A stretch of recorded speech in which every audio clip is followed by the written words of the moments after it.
Alright, I got a question for you. What's funnier, this As soon as he understood the ground rules, well, let's just say we were living the dream.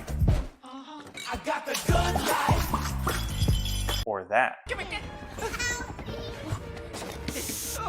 No, don't touch those, you little. Oh, no, those are alphabetized. It's okay, it's all right. As long as it doesn't come near us, we're gonna be okay. Ah! Ah! Let's do another one. What's funnier, this We're gonna need the big scale. Does she need to announce it to the whole office? or that? It's only the bear! The bear! Give it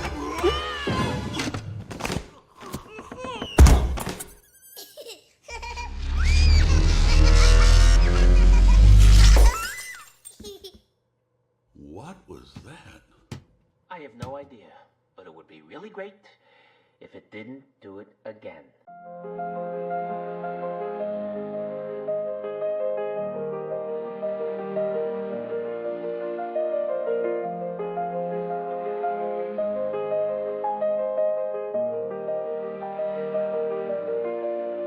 Hey y'all, welcome back to my channel. My name's Jordan and I love watching movies and then I review them. Recently I just watched one of the biggest movies that came out for kids recently, and actually it might be one of the biggest movies that came out in the past few years. And then it got me thinking that I should do a throwback to one of the biggest movies when I was a child, Monsters, Inc. So go grab your popcorn and candy and let's dive on in. Time for a little honest hour right now. So when I started watching this movie, I was a bit tired. I was juggling work, jury duty, and being rejected from jury duty.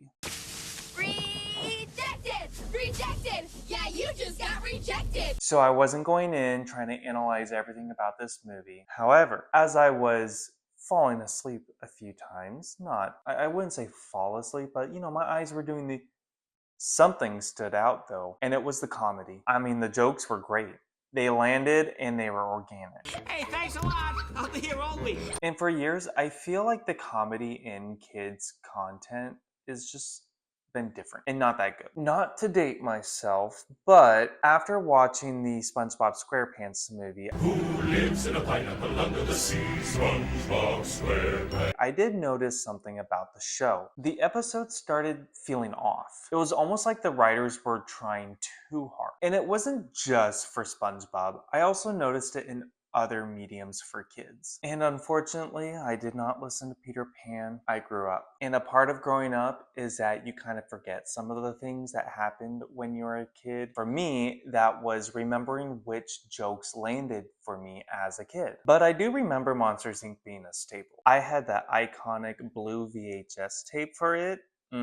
Yeah. And I remember specifically the day that my TV would stop playing those VHS tapes, and it just so happened to be Monsters, Inc. And oh boy, the sadness that was running to my heart that day. They ask you how you are, you just have to say that you're fine when you're not really fine. I know they say we have childhood traumas.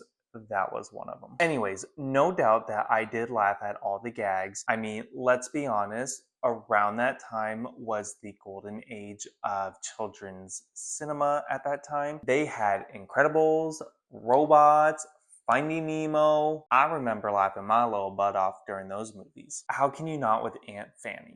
Couldn't call her Aunt Booty. But over the last 10 to 15 years, something did change. Kids' movies started feeling dumb. Or is it because the filmmakers think that kids are dumb? So let's go back to the clips that I showed earlier. As soon as he understood the ground rules, well, let's just say we were living the dream. I got the good life. Give me that. No, don't touch those, you little. Oh, no, those are alphabetized. It's okay, it's all right. As long as it doesn't come near us, we're gonna be okay. Ah! Both are showing how newcomers are disrupting the household that they're coming into. And I imagine the creators for both of these scenes were just having a good time laughing at what they were creating. But clearly, one works better. It's the Monsters, Inc. one. And why is that? After watching these scenes multiple times, I think I figured out what worked. The Monsters, Inc. filmmakers knew who their audience was. When Boo arrives, it's mass chaos in the house.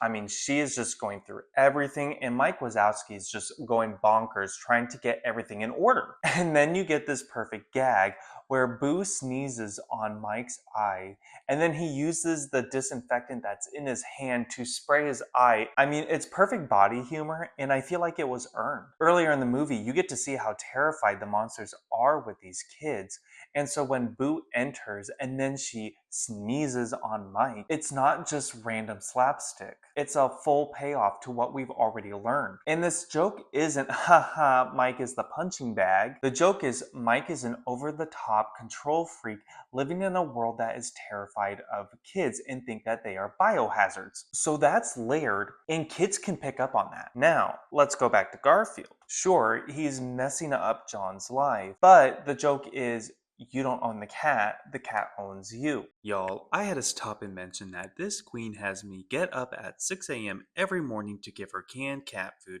and then I go back to bed. Work or no work, she will paw me until I get up.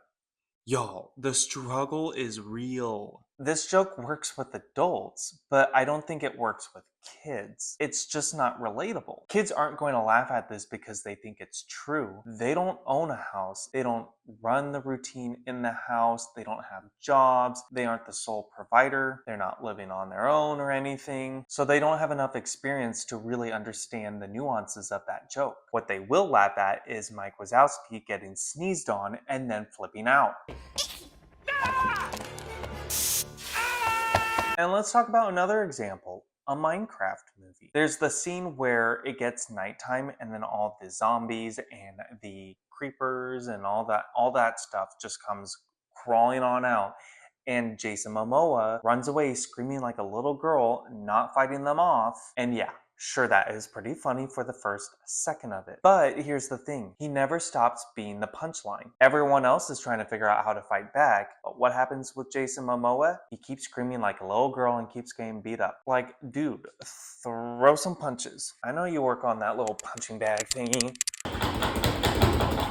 It's just like they're only using that he is just this macho man who is afraid. And I know this didn't work with kids because I went to see it in a theater packed with kids. Crickets the whole time. No one laughed. It's because the joke wasn't set up correctly. There's no reason why Jason is like this in this movie. It's not a part of the story and it's not fleshed out. It's just that I'm this big macho man, but I'm scared. Yeah, That might work out once, but after that, it ain't funny anymore. Again, Mike Wazowski works because his panic is rooted in his character and story. It's not lazy writing, it was earned. So here's my biggest takeaway. Don't underestimate kids. They can sniff insincerity a mile away. If a joke doesn't come out of the world that you build, or it doesn't connect with the character that you created, the kids are going to tune out. Filmmakers who assume that kids are going to laugh at anything are missing the point. Kids don't want just slapstick. They want a story. They want character. They want a payoff. If you want to make a kid laugh, you gotta get to know them first. Figure out what actually makes them laugh. Because kids are smart and they deserve good storytelling. And with that said, are there any movies that came out in the last 10 or 15 years where you thought, hey, this is a good kids movie? It was genuinely funny for kids. Put your suggestions in the comments section so then the parents watching this video can see those recommendations and then they can show it to their kids. And if you haven't already, go ahead and subscribe to my channel. Help me get to 1,000. It's like a partnership. I make these videos and then you get to watch and enjoy. You're welcome. And I do post every Wednesdays and Saturdays, and if you hit that bell for notification, you'll be reminded so you don't have to miss a video. How convenient. Also, let me know what you want me to watch. Are there any movies coming out that you might want me to watch? And if you want to know what I'm watching, I do have Letterboxd, so I'm going to put my username in the description. Go ahead and give me a little follow. And that's it for today, so go ahead and stock up on that popcorn and candy, and I will see you in the next review. Hey kids, get a load of this.